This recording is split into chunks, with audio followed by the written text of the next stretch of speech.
Hi everyone, welcome back to my channel. Today I am going to tackle a crucial question for NRIs living in the US, where you should invest your hard-earned money.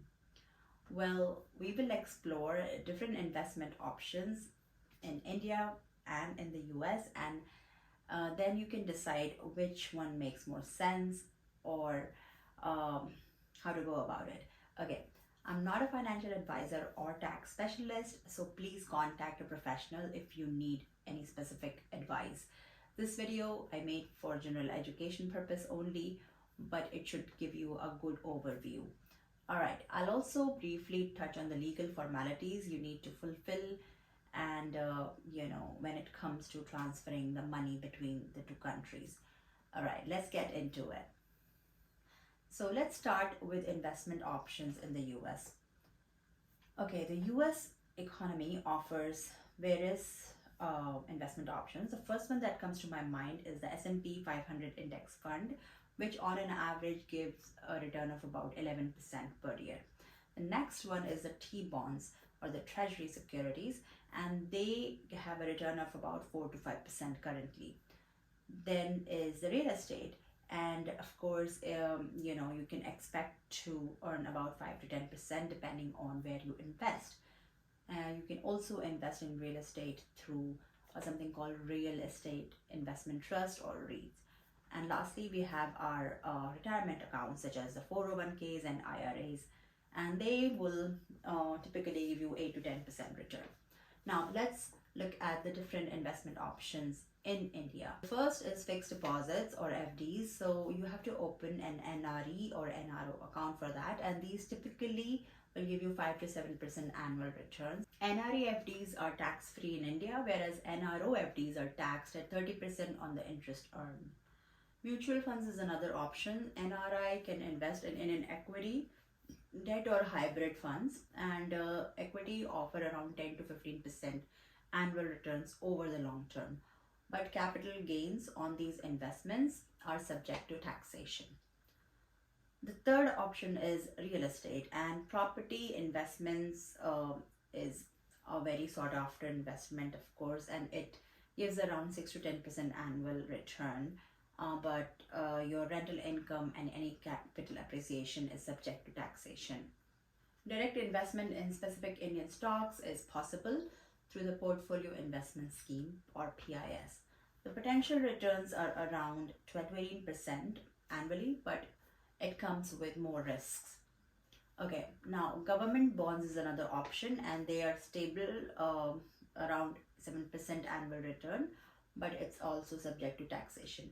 Now let's try to answer a commonly asked question, which is, should you invest in India if you don't plan to return back to India? If you are going to be a US citizen and you don't plan to return to India, then you must consider a few things. First is the taxation complexity. Investment income in India is taxable, and you will need to report in both countries under FATCA, which increases your tax burden. Okay.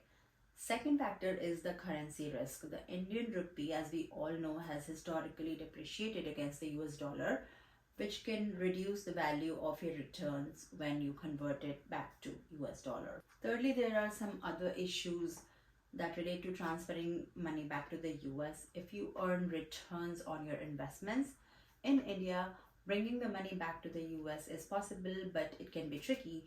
Indian banks have certain rules and limits on how much money you can send back. Plus, you will need to pay taxes on this income in both countries. Here's what I think based on the current data makes sense. If your goal is to stay in the US for the long term, it makes sense to invest in the US because of the tax efficiency and no currency risk. But if you plan to go back to India in the next 5 to 10 years for whatever reason, then you should invest in both countries. This way you can get the diversification. So you have some options. First is to invest in the real estate in India and in FDs, and at the same time you can continue investing in US equities through index funds and ETFs. So by having a balanced portfolio, you can adjust based on where you decide to live. There's one more thing I want to talk about. As my husband and I were recently looking into these options, and we found that there are some problems and restrictions of bringing money from India to the US. The first has to do with the Indian bank rules. So you can only transfer up to $1 million annually from your NRO account used for income earned in India. But this process involves paperwork, such as providing the sources of the funds, and you will need to follow Indian tax rules. Also, there is double taxation. You will need to report this income in both India and the US. Even if you pay taxes in India, you might owe additional taxes in the US, which will complicate things. So if you plan on bringing your money back to the US, be prepared for some paperwork and potential tax payments in both countries. If you do plan to invest your money in India, there are some legal formalities and documentation that you need. First is the NRI or NRO account. So you'll need to open these accounts to hold and send funds. NRI accounts are tax-free, but NRO accounts are taxable. You will also need a PAN card for tax reporting purposes in India. Then there's something called a Foreign Account Tax Compliance Act, or FATCA. If you are a US citizen, you're required to report your foreign assets to the IRS. Lastly, you will need to meet KYC requirements, which means know your customer, and this process will include providing proof of identity, address, and your NRI status. So I hope you found this information useful, and it depends on where you plan to live.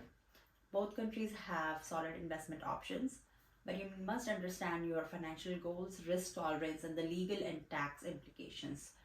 So let me know what you guys think, and I'll be happy to answer any questions, and I will see you in my next one. Please don't forget to hit the like button and subscribe to my channel for more financial tips.